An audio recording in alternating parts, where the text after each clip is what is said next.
All right, friends, Mr. Doak here. Hope you're doing well. So we just got done talking about how we understand rights, positive and negative rights, what we think of healthcare as a right. Is it a positive right? Is it a negative right? Um, we've seen that already.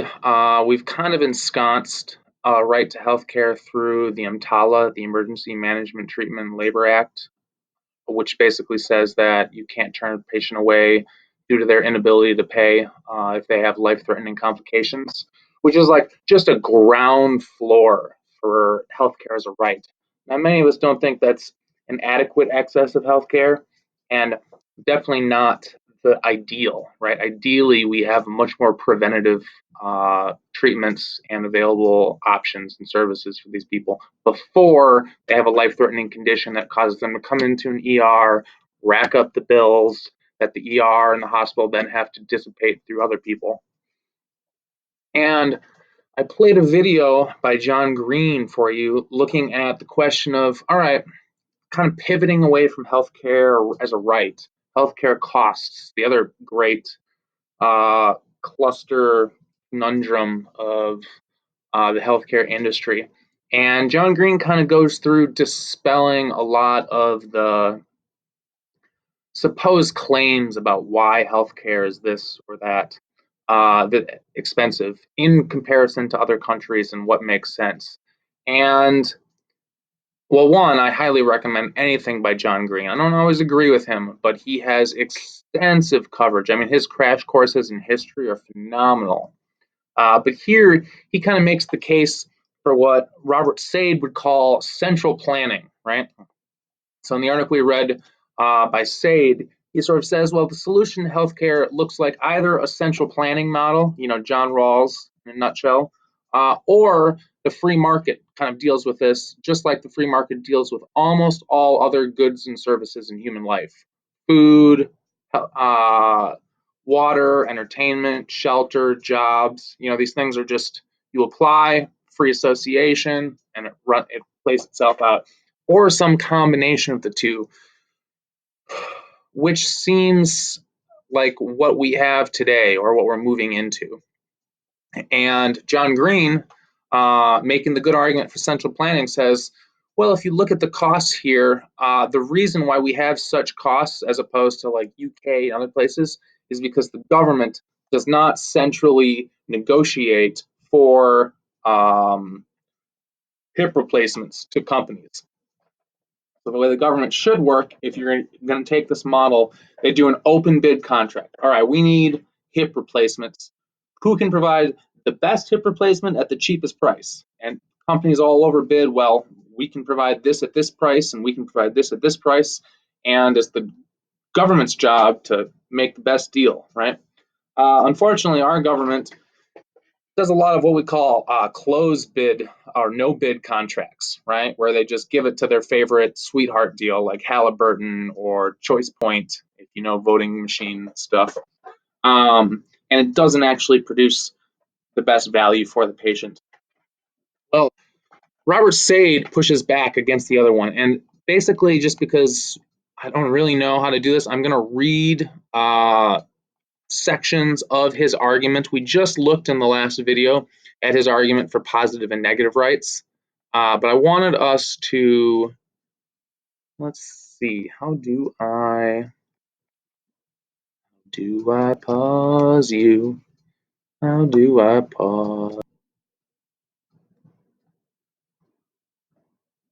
Oh, good Lord. Okay, so I'm going to go through this piecemeal. Sorry for the craziness. I'm just going to try to highlight a couple of these. This is on page 202 in Robert Sade's article.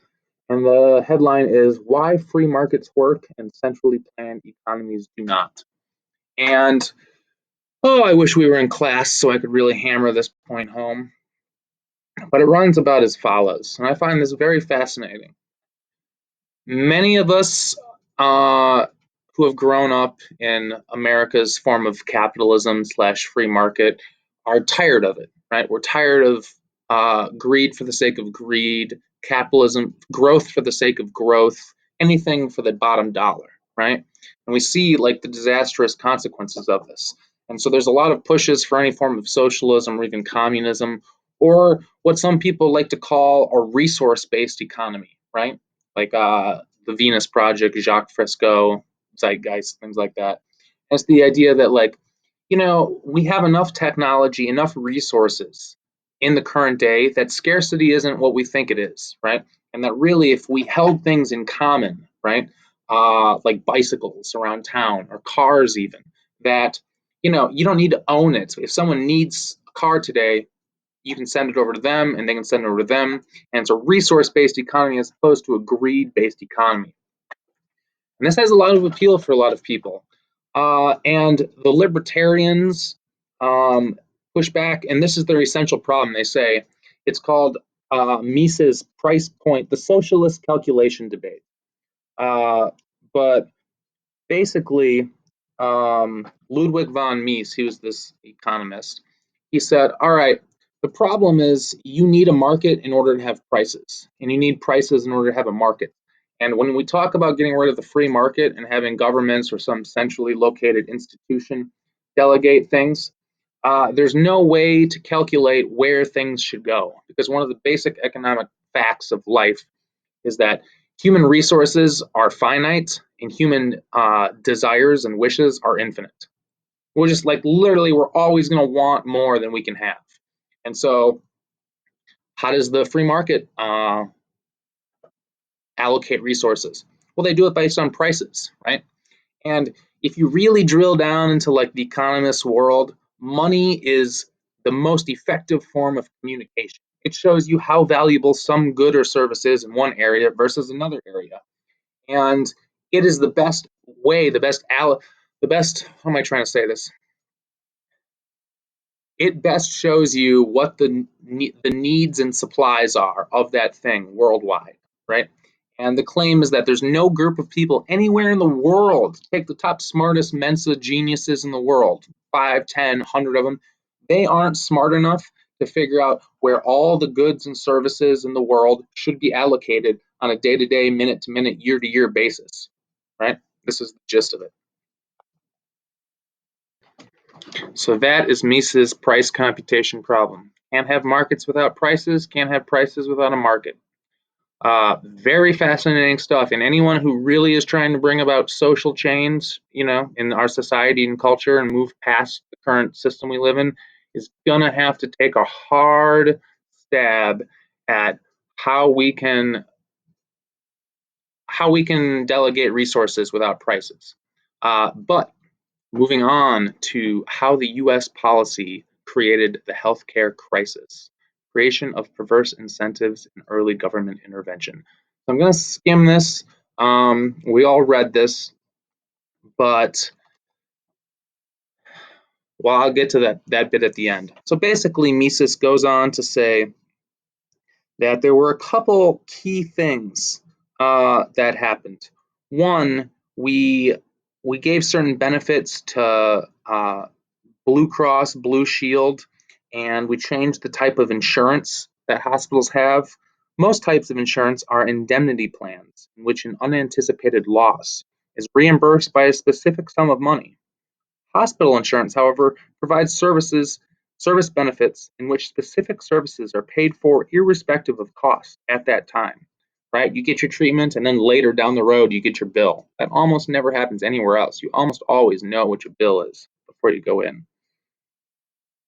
Thus, the policyholder has little incentive to be concerned about the cost of healthcare services, and the provider of services has a great deal of incentive to increase costs. So what are they saying? Well, if you pay later, a lot of incentive to not know what's going on, and the provider is like, yeah, we love this because they're just going to take and take, and it's like if you're at the you have like a hotel room, right? And it's like all customer service, and you're just calling, ordering stuff up. It's like it's basically free, right? Until the bill comes to check out, right? That's how hospitals work. So the first of these interventions, government interventions, was an attempt by state governments to protect consumers and to encourage financial stability by subjecting hospital plans to the same requirements as other kinds of insurance companies. such as maintenance of reserve funds to cover unexpected large claims. Blue Cross sought and gained exemption from these regulations in 1934 in exchange for its agreement to sell insurance to anyone seeking it to charge lower rates than commercial insurance. Blue Cross later also obtained exemption from federal taxes. So you see, these institutions, which grew to prominence, were getting exempt from the government regulations of financial backing and reserves that they had. So they had stricter. So some institutions had stricter requirements placed on them by the government. The ones that didn't, the ones with exemptions, Blue Cross Blue Shield, got to grow. Shortly after this, physicians established Blue Shield plans to cover their services in tandem with Blue Cross. Blue Cross and Blue Shield had great advantages over other commercial insurance companies, so became the dominant health insurers in the nation. As a result, great pressure came to bear on other companies to structure their health insurance policies like Blue Cross and Blue Shield. Eventually, hospitals were reimbursed for their services on a cost-plus basis. They were paid for their actual operating costs plus a negotiated percentage of the hospital's working and equity capital. All the incentive to increase costs, expand things, right? Because you're getting a percentage of it. Perverse incentives are now firmly in place. A hospital has a powerful incentive to increase its profit or excess of revenue over expenses in the case of nonprofit hospitals, not by decreasing costs, but by increasing costs, right? Please go through this closely. I wish we were in class. The hospital did better financially if it expanded its services and its facilities, almost regardless of the demand for them. Patients were virtually unconcerned with prices and costs because health insurance paid most of the bills. Their health care was essentially paid for in advance. Finally, the last two things that really came in and just locked this in place. Federal regulations cemented this dysfunctional system in place with two decisions in the 1940s. Wage and price controls during World War II prevented employers from increasing wages to attract needed workers. So instead, they increased non-cash benefits, health insurance in particular. In 1943, the Internal Revenue Service, God bless IRS, ruled that health insurance purchased by an employer could be deducted from taxable businesses' income, and that workers did not have to include that benefit as taxable income. Health insurance thus became a huge tax dodge for both employers and employees. Incentives for workers and their unions to demand ever greater amounts of employer-provided health insurance were increased further in 1948 when the National Labor Relations Board ruled that health insurance benefits were a legitimate bargaining chip in labor management negotiations.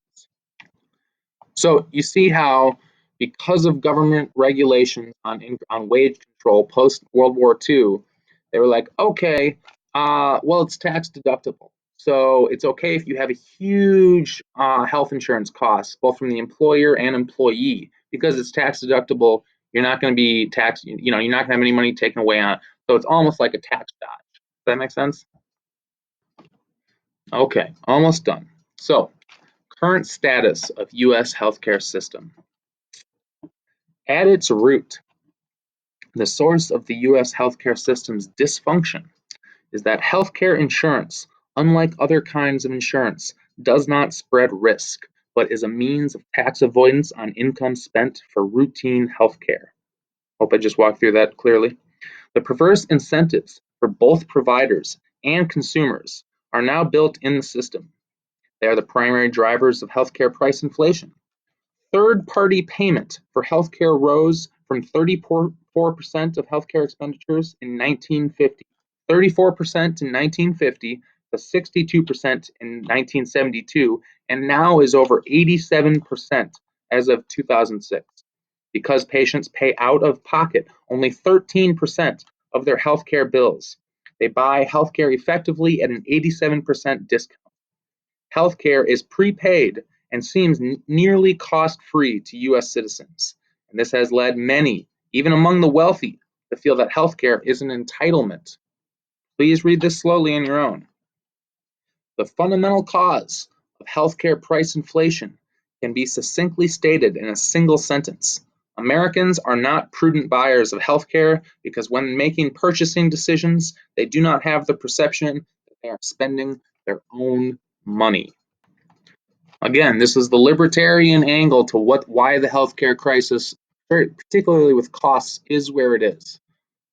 We saw John Green have a different take on it, right? It's because the government's not using its power to negotiate for these things. But Sade says the most urgently needed policy change, in the view of nearly all free market advocates, is correction of the primary error that led healthcare down the path to our current grievous condition. The IRS decision in 1943 to allow employers to deduct the cost of health insurance premiums as a business expense while not requiring individuals to report this benefit as income. The playing field of taxation must be made level for all purchasers of healthcare insurance. Another positive change would be restructuring health insurance as true indemnity insurance. Like most other kinds of insurance, it should cover unexpected large healthcare expenses while the patient pays for routine healthcare expenses out of pocket. Both of these objectives would be addressed by encouraging the use of health savings accounts. Some of you may have heard of this. Tax-free funds to be used to pay routine expenses in combination with catastrophic healthcare insurance, by freeing them from the politically motivated constraints that encumber them today.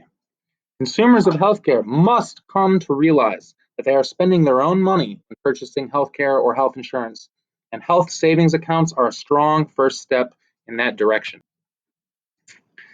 Health insurance should be made affordable for more people by repealing governmentally mandated insurance benefits, which unnecessarily drive up the cost of care.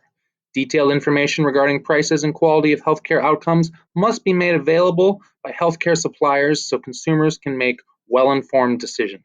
Medicare and Medicaid must be restructured to allow clients to buy insurance and services in the same market as everybody else. So in summary, Sade is saying we need to repeal the government interventions, right, that are creating perverse incentives in the system to raise prices irrespective of quality of care.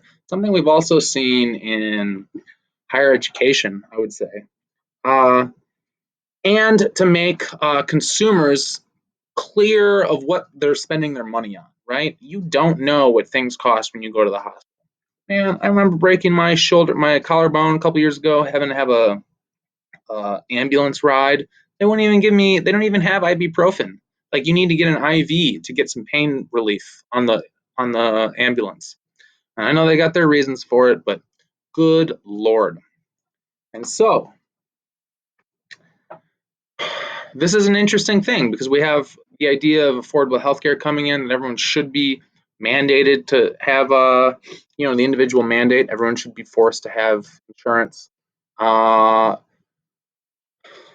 Versus this, peeling it back, you get to spend money where you want. If you want insurance, you do. If you don't. Now, it's interesting, something worth looking up for those of you who are looking for interesting alternatives.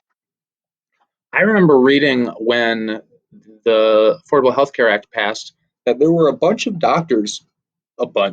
there were a number of doctors who dropped all patients who had insurance. They completely stopped taking any patients with insurance and went to what I think they called direct fee doctoring. Somebody fact check me on this, or pay per service.